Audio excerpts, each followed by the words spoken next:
The Sleep Number Smart Bed is the best bed for couples, and there's a good reason for that. Only Sleep Number Smart Beds let you choose your ideal comfort and support on your side of the bed. Firmer or softer on either side. Sleep Number does that. Perhaps you want your side cooler, and your partner wants their side warmer. Sleep Number does that too. You choose what's right for you, making it the best bed for the both of you. The Sleep Number Smart Bed will even automatically respond and adjust to your movements to help you sleep comfortably all night long. Your smart bed will even learn how you sleep and provide you personalized insights to help you sleep even better. Why choose a Sleep Number Smart Bed? So you can choose your ideal comfort on either side. Sleep Number Smart Beds start at $9.99. Prices higher in Alaska and Hawaii. Exclusively at a Sleep Number store near you. See store or sleepnumber.com for details. Did you know that parents rank financial literacy as the #1 most difficult life skill to teach? Meet Greenlight, the debit card and money app for families. With Greenlight, you can send money to kids quickly, set up chores, automate allowance, and keep an eye on your kids' spending with real-time notifications. Kids learn to earn, save, and spend wisely, and parents can rest easy knowing their kids are learning about money with guardrails in place. Try Greenlight risk-free today at greenlight.com/Wondery. Don't miss Good American Family. We have a little girl here for adoption. She has dwarfism. Starring Ellen Pompeo and Mark Duplass. Something is off. She's just a little girl. You think she's faking? She has adult teeth. There are signs of puberty. Inspired by the shocking stories that tore a family apart. I don't know what's going on. How old are you? You should get a lawyer. You have no idea how those people hurt this girl. The Hulu original series, Good American Family. New episodes Wednesdays, streaming on Hulu. Like guilt is I cause the problem, shame is I am the problem. Is that kind of how it's supposed to be perceived? But it's funny, and I know, and I think it is just going back to just like, what I said. There is this knee-jerk apology that I always want to put out there. And I had a very tough time when I started the Small Bow, thinking that anyone reading this knew my story and was like looking at me to make sure that I knew what I did, that I was a bad person. And the only way that they're going to continue reading and not tell everyone that I'm trying to basically create my own redemption arc is if I remind people every single time that I know that I'm a piece of shit, right? And it was only up until maybe 2-3 years ago that I stopped really putting that first. And I remember one of the best days of my, like 3 years after the trial and like 3 years into doing the Small Bow. And I had spoken about something where like the New York Post had reached out to me about the demise of Gawker or the demise of new Gawker, whatever iteration was. And I didn't take the call. That's AJ Daulerio, a writer, blogger, and podcast host who became embroiled in the Hulk Hogan sex tape scandal when he was an editor at Gawker. This is the Silver Linings Handbook podcast. I'm Jason Blair.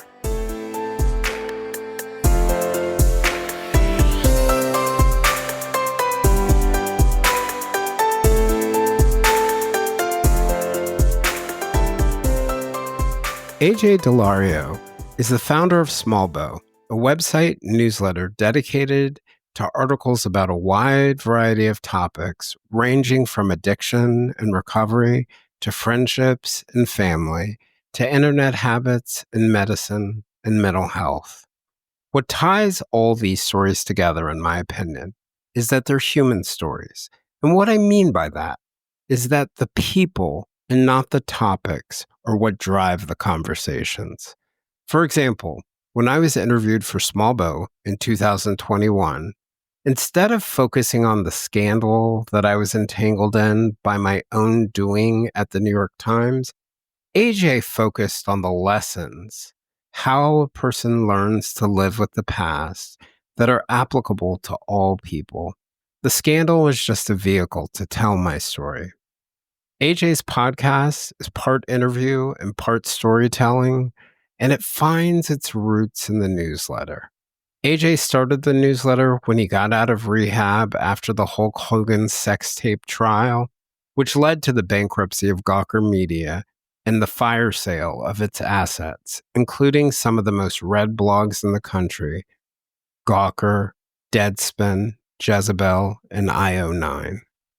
Gawker had been criticized for posting content that violated copyrights of owners or that was illegally obtained, a tricky space for any journalist to navigate, such as when the New York Times and the Washington Post printed the Pentagon Papers, or when any news publication writes about classified information. What led to the attacks on Gawker was that the publication was doing it with sex tapes and other more personal information that some did not consider as newsworthy as a government's secret machinations. As it turns out, Hogan's successful 2016 lawsuit was funded by the tech billionaire and right-wing mogul Peter Thiel, who Gawker had outed as gay several years later. AJ joined Gawker in 2011 from its sister sports site, Deadspin. When AJ resigned as editor-in-chief of Gawker before the Hogan lawsuit, Nick Denton, the publisher, wrote in an email to the team that praised AJ, that AJ's tenure at Gawker has been much like him, bold, infuriating, unpredictable, and often brilliant. The Hogan trial was based on a 2-minute clip of a 30-minute video. It included about 10 seconds of sexual acts between Hogan and Heather Clem, who was at the time the wife of a radio personality. It later became clear that Thiel, the co-founder of PayPal and former Facebook board member, paid $10 million to help finance the lawsuit. Today, we're going to discuss our stories, how we've impacted each other, the lessons that we can learn from going through a deep amount of suffering, and the good that can come from crossing through trials in life and finding your way out on the other side. The title of this episode, How to Live with the Past, comes from a 2021 interview that AJ did with me on the Small Bow that you can find on Substack. It's a shared question that both he and I, and perhaps everyone, faces. If you want to see my perspective, you can also listen to the March 14th, 2025 episode of the Small Bow podcast, where AJ interviews me. This is the first of 2 episodes. I hope you enjoy them. And with that,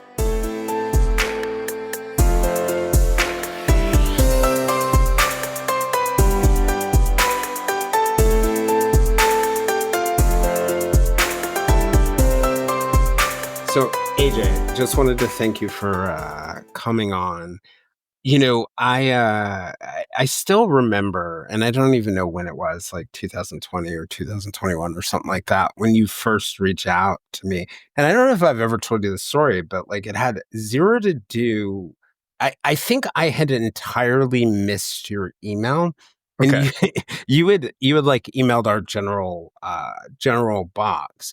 And one of the people who was on the general box came to my office and was like, "Oh my Lord, you know AJ." And I was like, "I have What? no idea what you're talking about. Like, I don't know him. I know of the story." She was like, "He's in the inbox with a message to you." And, I grabbed it. I looked at it, knew your story, knew a little bit about the fact that, you were on a journey toward recovery. And Yeah. like one of the things for me, I don't care who you are, like not a huge fan of a lot of people, but even those a lot of people, it's not a lot of people, it's a small group of people.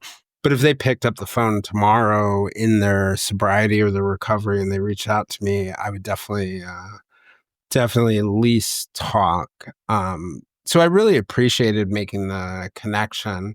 And then it was wild, and I told you the story already. It was wild over the Christmas holidays. My brother sent me this message, and he's like, "You gotta," and it was to me and my dad. And he was like, "You guys gotta listen to this podcast and scroll to this time period where AJ mentioned you." And, it was really touching to me. I was surprised that my words had such a positive impact on your life. Right. And it just reminded me, like with my coaching clients, when like a coaching client might disappear and you're like, what did I do wrong? How did I screw that up? Was I not helpful? And then you get like an email 4 years later and they're like, I just wanted to tell you how you completely changed my life. Yeah. So anyway, thanks for making the connection. Thank you. I mean, and thank your brother too. Was he just like did he listen to the podcast independently? Yep. Yeah, just independently listen. I think that was the Claire Dederer podcast where I was talking about that. She's a writer too. She wrote Monsters. Yeah, no. And like I said, I've told that version of, my version of your story, like so many people, right? And anyone in recovery, it like hits them right square. Like it's just like, man, that's so good, right? Especially people who I think enter recovery already with a little bit of a public story that they think they need to kind of put to perform. I know I had a problem with that where anytime I would go into a share, my share would be rehearsed the night before. Oh, right? Absolutely. Pre-prepared. Yes. If I'm in an AA meeting, like the whole time before, I'm thinking, how am I going to say this? How am I going to explain who Jason Blair is? Right. Yeah. Yeah. No. And I did it last weekend even where I was like, I think I got a good share, but I also need to get laughs. In order for it to be, I need the laughs and I need the right, that you get in like AA room sometimes. Everyone's like, just intoxicating thing ever, I think. But I've discovered that more and more when I go into a room, I remember that anecdote that you talked about, and I'm like, okay, that's who I'm supposed to be. I'm there for other people. Right. Do you want to tell that one? Do you want to tell it? My version of your story? Your version. Yeah. Sure. So I always talk about how especially when it came to, and I told this to another person who went through a public thing. And I said that, when I spoke to Jason Blair, and this wasn't in our initial interview, but when we were talking over Zoom and I was telling you about my thing and going into recovery, and then you had told me about in your early days, and you were going to some of the meetings in Manhattan where you knew that there would be people there that would recognize you because it was at like the height of the scandal and you were very public at that point and vulnerable. And that you had said to someone in that meeting, well, I'm uncomfortable. People may recognize me. And I have this shame that I'm carrying with me and I don't want people to look at me and I don't want to feel weird. And then the person said to you, well, there are murderers here, right? That would just like, your little New York Times scandal. Yeah, cute. But like, yes, exactly. You nailed that story perfectly, man. I mean, the lesson I think is just like really what I took from it, where it's just like, this is just like an exercise in humility. Like, and I had it really early on too, when I was in Florida and like, I was still in outpatient, I believe. And I would go to meetings and I would always go in there assuming everyone had heard about the Gawker story and knew who I was, right? One time I was there and a man who was the lead qualifier that night was a person who had, I think, like double-digit years of sobriety at that point, but was talking about in his first 6 months of sobriety, he was a middle-aged guy. His teenage daughter was killed, right? And he had 6 months of sobriety. And it was a very well-known story in this town, too. And he was talking about going through that and how he stayed sober through that. And I was just like, I'm going to shut the fuck up about Hulk Hogan for a little bit. Right, because, I have to realize why I'm here. And I'm here for other people and to hear these stories and to become right-sized, as we say in the program. Yeah. So that was very, both your story and that are things that I've always carried with me on my good days. And when I'm solid, I remember those. Sometimes when I forget, I'm in there and I'm doing a tight 5 in an AA meeting, right? Well, and I think that's like, we'll call it the 13th step, right? It's a hidden step of AA, NA, any kind of recovery program along those lines, which is like, you're not alone, right? Yeah. And when most people say you're not alone, like what they're thinking about initially is, hey, it's okay to not be okay because these other people are okay. Yeah. But I think an important thing for addicts is, hey, you're not alone, so stop thinking you're the center of the world. And I feel like, to your point, that it's a story about humility. I think, like one of the things in AA that I think is really powerful that's often said is you're only as sick as your secrets, right? Yes. Like you keeping secrets, it'll lead you back to using again. And I think there's some truth to that. If you keep on making yourself the sun and everything revolving around you, all you're doing is making yourself more vulnerable to relapse again. Because guess what? You're a speck. Just a speck. You're a speck floating Another around. bozo on the bus sort of thing. Which allows you, by the way, to forgive yourself a little bit more easily. 100%. Because if you humble yourself, then I think you can accept your own failings a little bit more easily. Right. I mean, and this is how, and I have to keep reminding myself of this part too. Like the days that I feel most connected to a higher power and the program, or when I go in with a pre-rehearsed share, right? And I don't get called on. Because then it's like a reminder, just like, yeah, this is not about you. Stay focused, eat this story, go write it on your little newsletter, boy. Like, I mean, just like basically just like do not ever go into this like with something that you're performing for people, because you're not. You're there to help people and you're there to help yourself. Yep. Yeah. That, and putting in focus, that notion of being of service is so powerful. I was just thinking about it, like a friend of mine who's she's really struggling with like rare breast cancer, single mom. And she was talking about going into a meeting, and we were talking about it, and I hadn't been to a meeting in a while.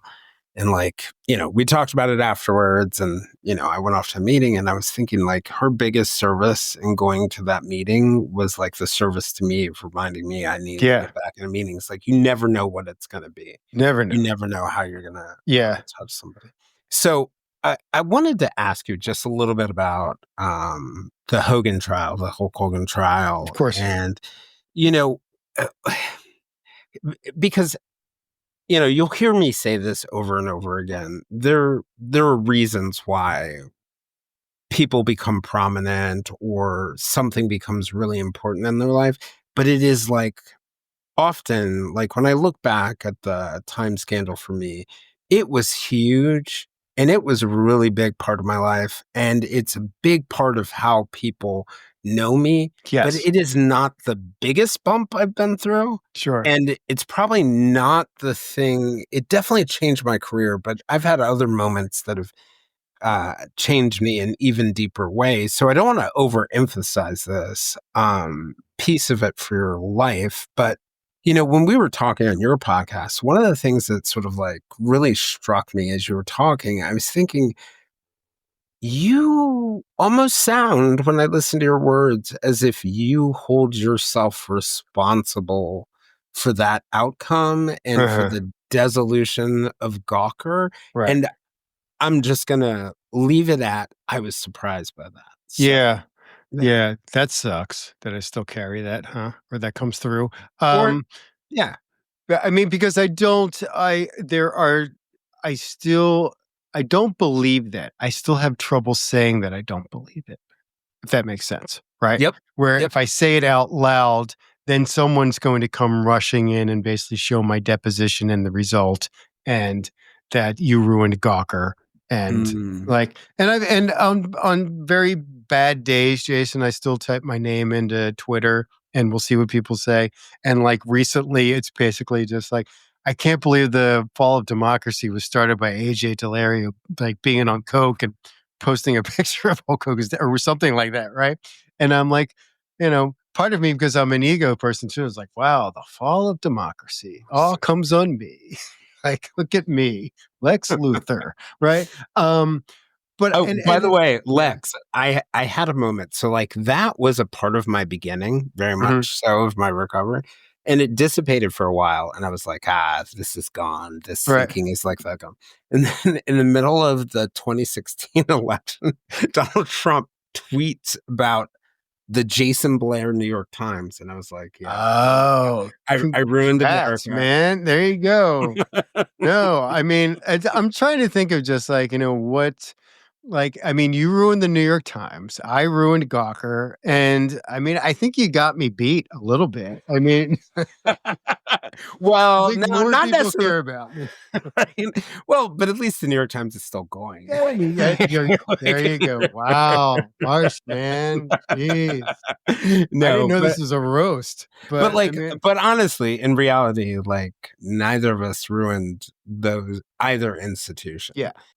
There's one thing that will forever change the way you sleep, and it's the softest 100% organic cotton bedding from Boll & Branch. You'll fall asleep faster wrapped in the most luxurious comfort. You'll never sleep hot again with airy blankets, cloud-like duvets, and breathable sheets. You'll experience pure comfort on night one and feel your bedding get softer with every wash. Discover the difference with 15% off your first order at bollandbranch.com with code WONDERY15.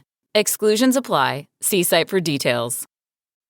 Mochi Health is here to help you start your weight loss journey with caring, personalized support. Meet one-on-one with board-certified obesity doctors and registered dietitians who truly listen and understand your unique needs. Eligible patients can access affordable GLP-1 medications delivered right to their door each month. No insurance? No problem. Mochi Health accepts FSA and HSA, making care accessible and affordable. And with 24/7 customer service, you'll never feel alone on your path to better health. Get started with Mochi Health today. Take the free quiz at joinmochi.com and use code AUDIO40 at checkout for $40 off your first month of membership. That's joinmochi.com with promo code AUDIO40. Dreaming of hydrated skin amidst these dry winter months? Dime offers clean, master esthetician crafted skincare products that deeply nourish, protect, and hydrate. Their formulas, made with clean ingredients, lock in moisture for skin that stays soft, smooth, and radiant all season long. Hydration starts with Dime's best-selling hyaluronic acid serum, delivering deep moisture where your skin craves it most. This lightweight, fast-absorbing serum helps quench dryness, plump skin, and boost elasticity from the inside out. Once your skin is prepped with the serum, seal in all that hydration with their Dewy Day Cream, a rich, luxurious moisturizer designed to provide all-day softness and lasting glow. Together, this powerful duo keeps your skin smooth, supple, and luminous, even in the harshest weather. Shop the duo now at dimebeautyco.com. That's dimebeautyco.com. And get the hydrated skin of your dreams. At the Hyundai Getaway Sales Event, get deals so right, it almost feels wrong. Now's the best time to get that Hyundai car or SUV you've always wanted. Plus, every new Hyundai comes with America's Best Warranty and 3 years or 36,000 miles of limited complimentary maintenance. Don't think you can get away with all that? Think again. But don't wait. The Hyundai Getaway Sales Event is going on now. So visit your local Hyundai dealer today. It's a great day for a new Hyundai. This new year, why not let Audible expand your life by listening? Explore over 1 million audiobooks, podcasts, and exclusive Audible originals that'll inspire and motivate you. Tap into your well-being with advice and insight from leading professionals and experts on better health, relationships, career, finance, investing, and more. Maybe you want to kick a bad habit or start a good one. If you're interested in learning how to master your emotions and hearing scientifically backed advice for using your emotions as a tool, may I suggest Shift by psychologist and bestseller author Dr. Ethan Kross? Trust me, listening on Audible can help you reach the goals you set for yourself. Start listening today when you sign up for a free 30-day trial at audible.com/Wondery. That's audible.com/Wondery. I mean, we played our part in situations that came out, but there's so many factors, right? Yeah, of course. So many factors at play in all of it. But I'm just, because here's what I picked up on. in the words, right? And I think a lot of people don't understand this. Like people who go through sort of like public shaming in a way, and it's not faked, but I would say we come up with our script, right? These things that we say to explain things to people. And hopefully we're as authentic as possible and we become authentic at the time. But sometimes we're using our script far beyond the point where it is the reality. Classic example for me is that Jason Blair's not a journalist. I'm never going to go back into journalism. Well, I said that all the time, believed it. And then all of a sudden I started doing this podcast, which is journalism. And now you're journalism. And I was still saying I'll never go back into journalism until I got called on it. But it might just be your script, right? And that you're not carrying it. But it came across like shame, which I really define as like guilt is really helpful because we can learn from it. But shame is when we start like defining ourselves as this thing that we did. Right. But go on. Like guilt is I caused the problem, shame is I am the problem. Is that kind of how it's supposed to be perceived? But it's funny, and I know, and I think it is just going back to just like, what I said, there is this knee-jerk apology that I always want to put out there. And I had a very tough time when I started the Small Bow, thinking that anyone reading this knew my story and was like looking at me to make sure that I knew what I did, that I was a bad person. And the only way that they're going to continue reading and not tell everyone that I'm trying to basically create my own redemption arc is if I remind people every single time that I know that I'm a piece of shit, right? And it was only up until maybe 2-3 years ago that I stopped really putting that first. And I remember one of the best days of my, like 3 years after the trial and like 3 years into doing the Small Bow. And I had spoken about something where like the New York Post had reached out to me about the demise of Gawker or the demise of new Gawker, whatever iteration was. And I didn't take the call. And the guy called a couple times and was a real fucking jerk about it, to be honest. And like had that a sense of entitlement where it's just like, you have to talk to me, right? Because you did this, right? And I have a feeling I know exactly who this was, but carry on. Okay. Yeah. So, and I remember writing about it in the Small Bow about how like, that just put me right back into that very, I would cower a little bit and basically kind of just feel like I need to close all the blinds and just sit tight for a week or so in the dark and wait till things pass.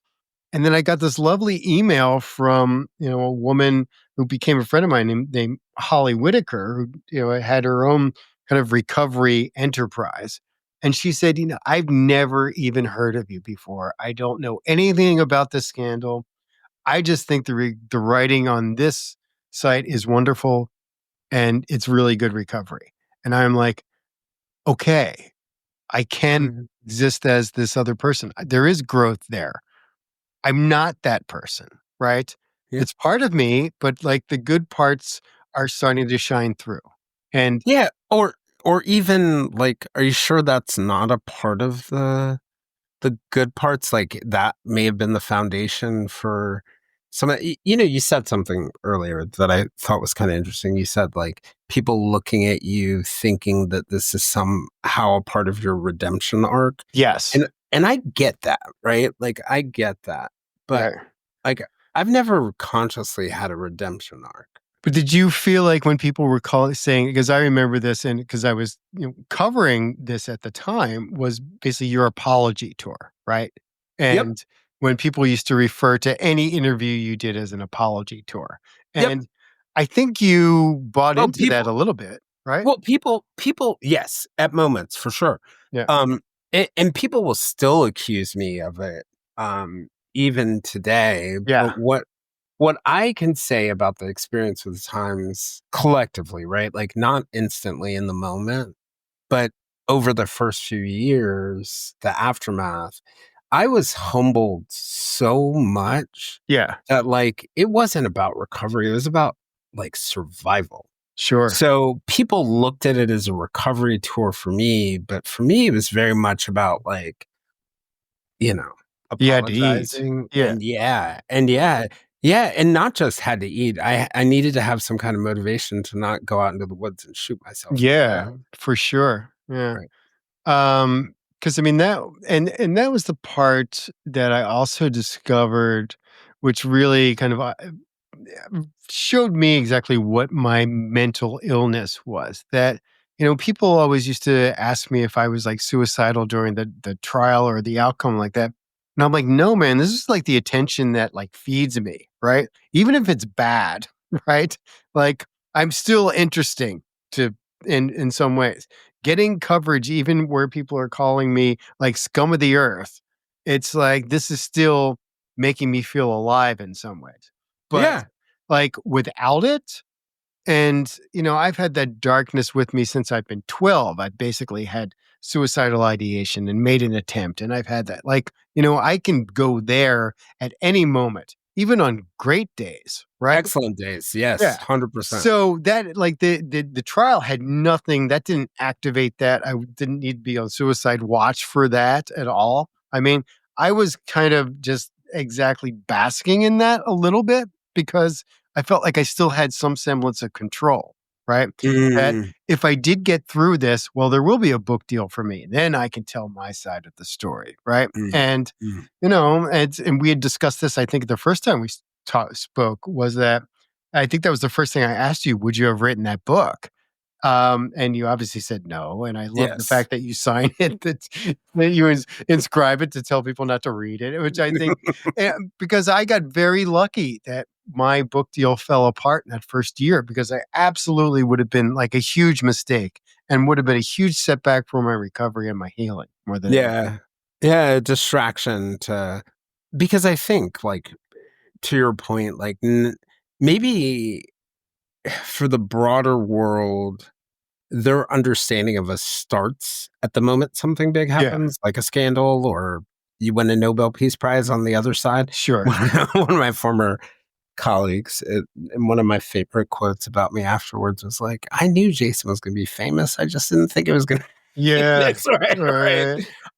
But people have that moment where they end up in the spotlight. And I don't think this just applies to people like us. It can happen in moments where like something happens in a small town or even in your high school and you become a part of the thing or whatever it is. But like life did not begin there, right? No. Like, and everything that led to there came from a spot that was deeper. Right. And like I was suicidal like as I was being caught, as the walls were closing in. Sure. But I don't think I was suicidal purely because the walls were closing in or I was going to lose my career. I think I was because I had tied my identity to being a journalist. It was the way I felt I was going to do good in the world and add value to the world. So without it, right, there was nothing. But it wasn't so much about, and I didn't like the fact that there was so much attention on me. Right. But it was really about like the shattering of my identity. And I wish I had paid more attention. I think I've told you this. I wish I had paid more attention when my mentor at the Times has said to me, don't let the New York Times become your last name. Yeah. Right. I completely had allowed journalism to become the only way I was going to be worth anything in the world. Right. And did you... And by the way, people do this with their marriages, their role as parents, their pick. Yeah, absolutely. And I'm going through that now with parenting as well. But when you were plagiarizing and were you aware of the severity of what you were doing at the time? Like, were you trying to self-sabotage, or were you just like just having anxiety and just didn't want to do your work and just got through it? Like, what was that moment, that choice? When did that happen? Yeah, so I don't think it's an either or, and it's a bit of an arc. So I think in the beginning of it, it was not being able to function and not knowing why. in the middle, it was very much about anxiety because all of a sudden these things I could do, like go do a man on the street interview or travel somewhere to report on a story, I would get so much anxiety that I was afraid to leave my apartment. So, right. And it wouldn't be consistent, right? Like on one day, and like I didn't understand anything about mental health. So this whole idea of like one day I'm perfectly fine and I can do something and the next day I totally can't was very foreign to me and very confusing. So in the middle is very much about anxiety. And so I would go through waves of like doing stories solidly and then back to like hiding in my apartment and not really doing the reporting. But, you know, my friends from the outside, and I trust their opinion on this better than my own, and nothing about it feels inconsistent. Yeah. They think that my last run where I was writing bigger and bigger stories with like more and more fabrication plagiarism, they think it was like a self-destruct thing. Sure. And it makes sense because I don't know if I've told you this or whether you know about it, but I actually got sober was about a year before the scandal, 2001, 2002, January of 2002. So I had gotten sober before. And the way I had gotten sober was I had convinced myself like sometime after 9/11, I'm going to stop using drugs. I didn't even think about drinking as a thing to stop doing, but I'm going to stop using drugs. And I kept on stopping. Yeah. And then I had a meeting that I had asked for. In December, I had asked for a meeting that ended up being on January 7th with the deputy Metro editor. And in my mind, this meeting was about like the future of my career and what the next step was. And so I had gone to go to bed at night early. So I was ready for this breakfast meeting, right? And I woke up in the middle of the night and was like, I want some cocaine.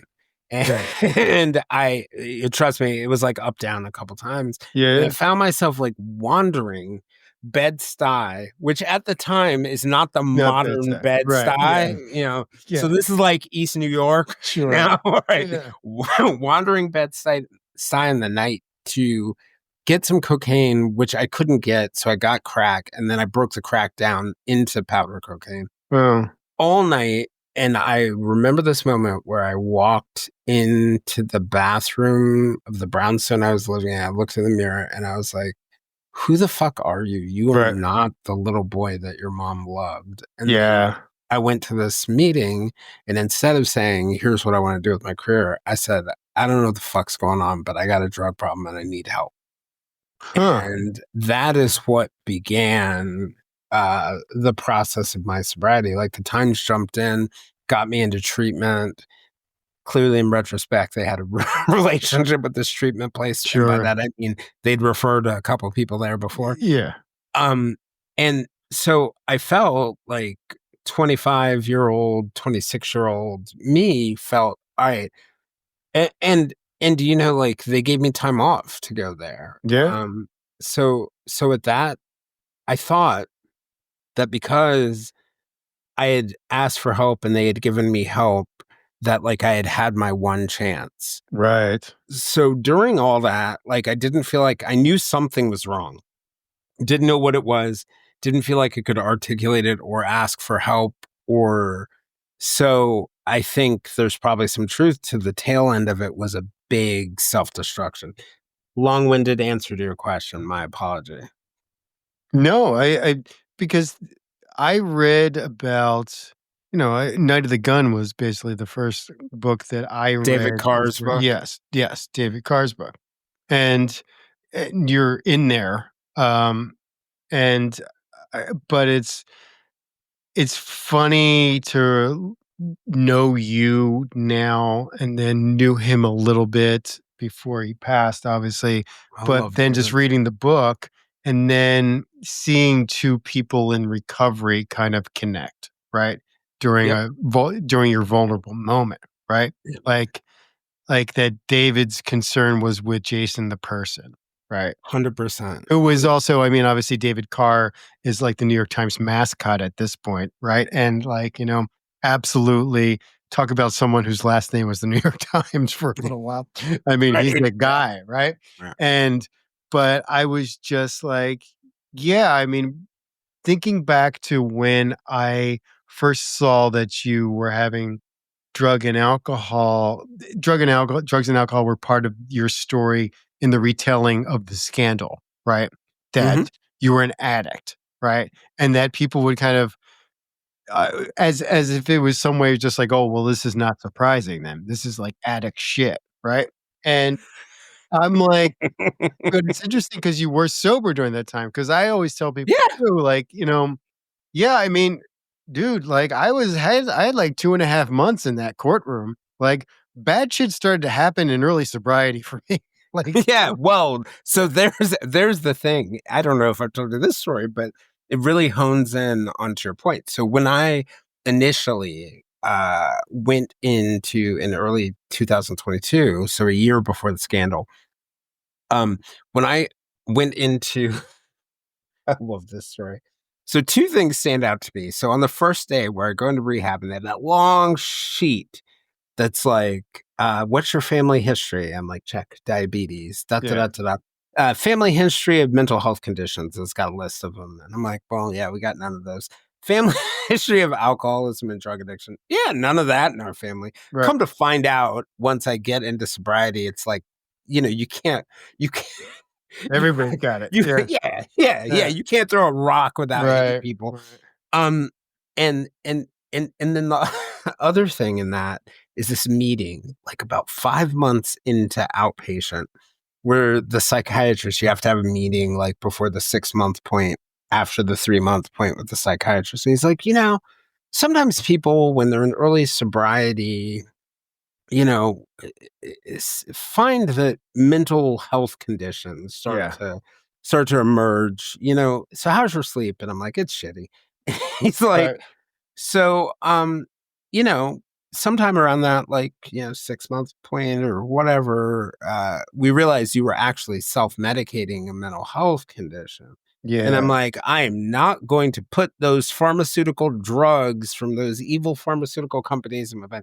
He's like, wait a second. So 7 months ago, you would have put anything in your body from any random crack from Bed-Stuy at 3 a.m. Yeah, that's right. Yeah. And I'm like, yes. Right. And so I didn't end up getting any treatment for it. So now you've got the only thing worse than a medicated addict is a unmedicated, mentally ill person who still thinks like an addict. Yeah. Right? Because that part, the thinking like an addict, the keeping secrets, the not asking for help, the thinking you're at the center of the world, the being shitty.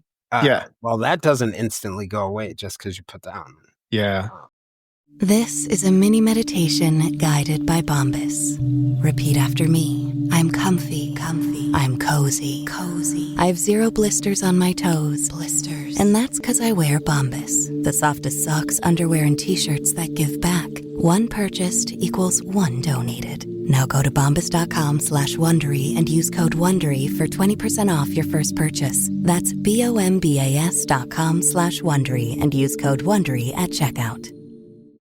Rakuten is the smartest way to save money when you shop because you earn cash back at over 3,500 stores. Fashion, beauty, electronics, home essentials, travel, dining, concert tickets, and more. Your favorite stores like Lowe's, Levi's, and Nike pay Rakuten to send them shoppers. And Rakuten then passes on a part of that payment to its members as cash back. You're already shopping at your favorite stores. Why not save while you're doing it? It's a no-brainer. Membership is free and easy to sign up. Get the Rakuten app now and join the 17 million members who are already saving. Cashback rates change daily. See Rakuten.com for details. That's Rakuten. Your cashback really adds up. Meet Daisy, our 11-year-old pup and lifelong best friend. Lately, she's been slowing down, and we know her food might be the problem. We did the research. Kibble is packed with preservatives, fillers, and additives, stuff we wouldn't eat ourselves. And its high-heat processing strips it of nutrients.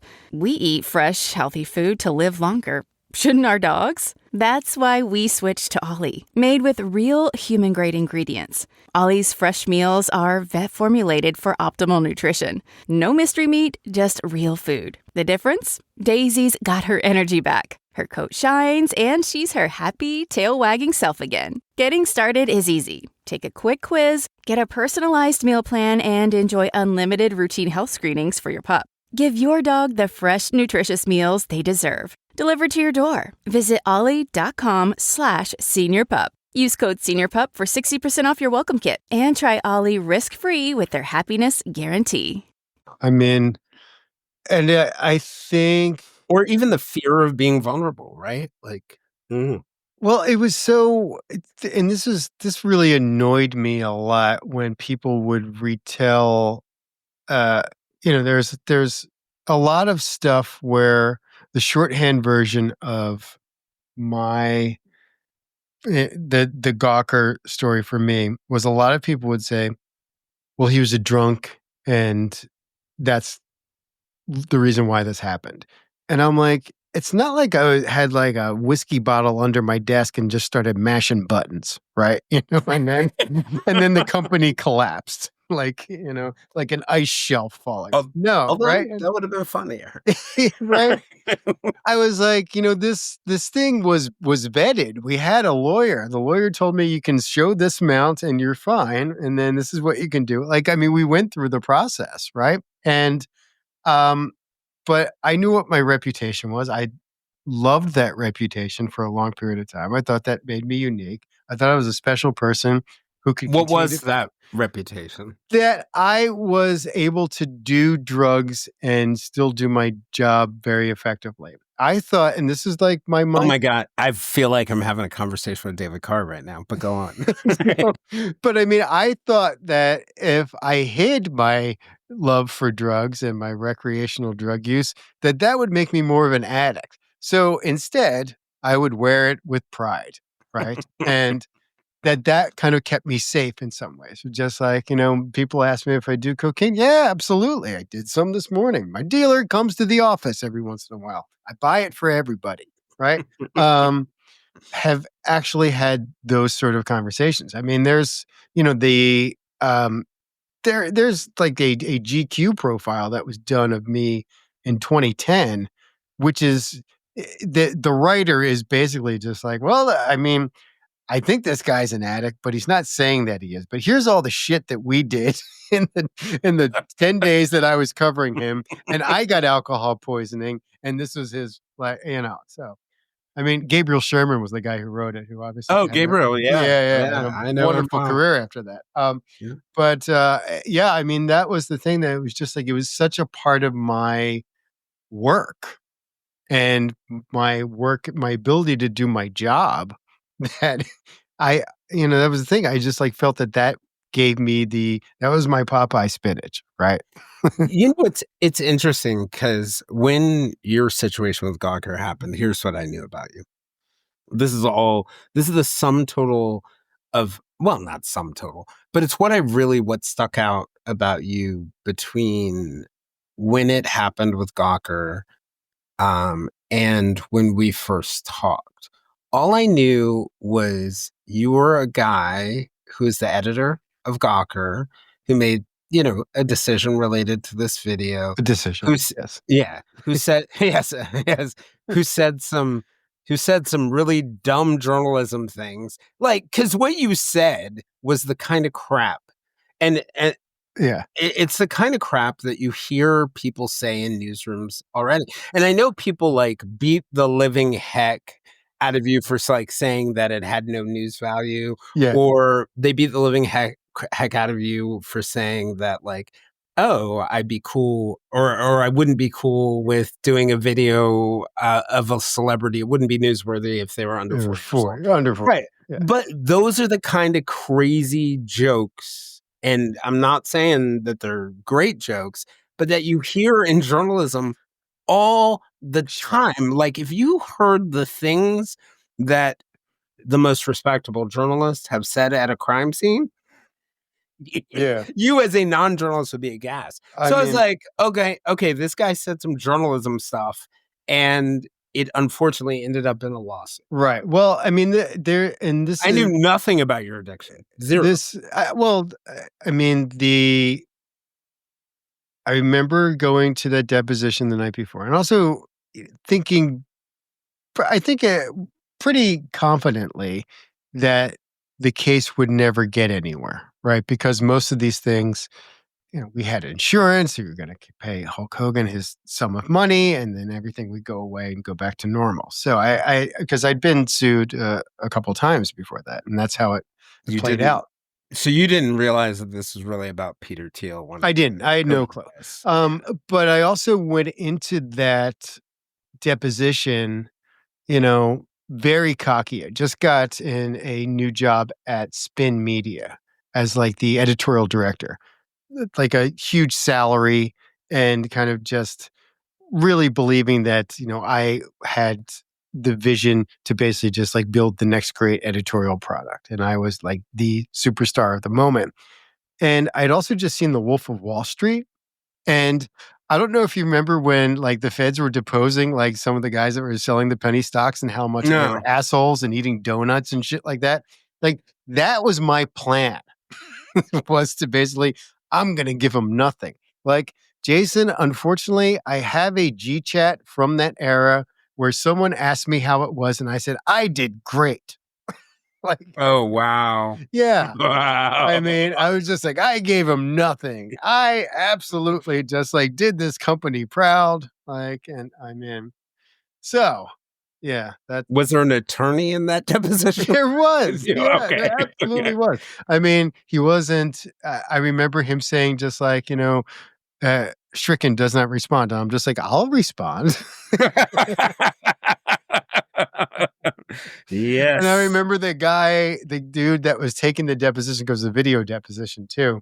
And I'm making like subtle Howard Stern references, like saying like Baba Booey and shit like that. I mean, I am clowning throughout this whole entire deposition, thinking the whole time that it's just like, oh, this has nothing to do with me. This will go nowhere. This will be a funny thing that will make the rounds afterwards. And will just, people will think I'm cool as shit for basically acting this way in a deposition. And, I mean, honestly, Jason, there is a universe where that result does happen. Oh, yeah. I'm so glad it didn't, right?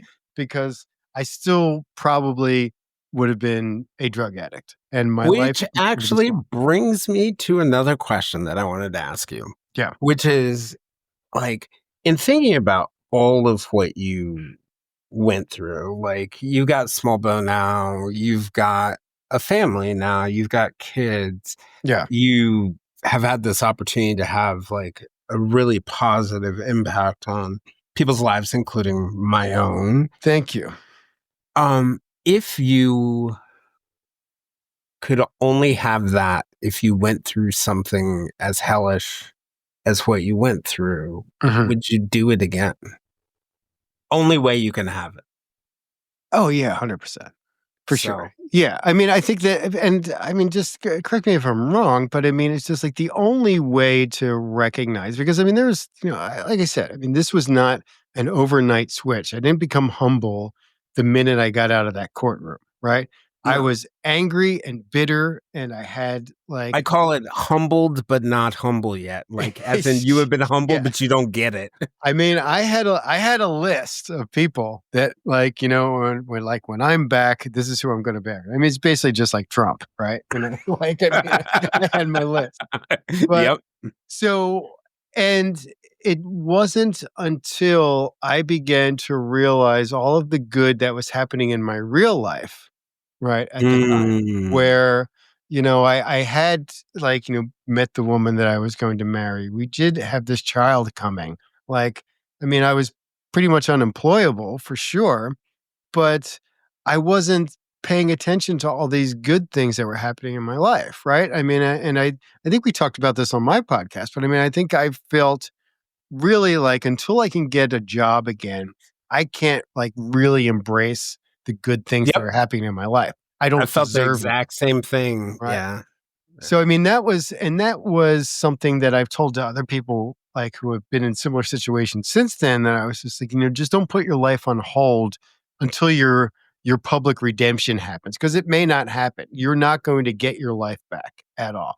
You may get something newer and better, and you have to work at that. But I mean, that's what you're hoping for right now. If I got, say, like welcomed back into Gawker, which I was trying to get a job back at Gawker during that time because I felt like that was the only place that would hire me. Wisely enough. But like, had I just, the things that I thought I needed to get back were actually the things I needed to let go of. Let go of, yes. That's actually a really good point. With that, I think we're going to stop here. Come join me and AJ for the second episode. And until you do, if you'd like to join us for more discussions with me and other listeners, we can be found on most social media platforms, including a listener-run Facebook group called the Silver Linings Fireside Chat. For those of you interested in true crime, you can check out our new publication, The True Crime Times, on Substack, for deeper conversations with our guests and live conversations with other listeners. And to support the podcast, you can also join us on Patreon at www.patreon.com/The Silver Linings Handbook.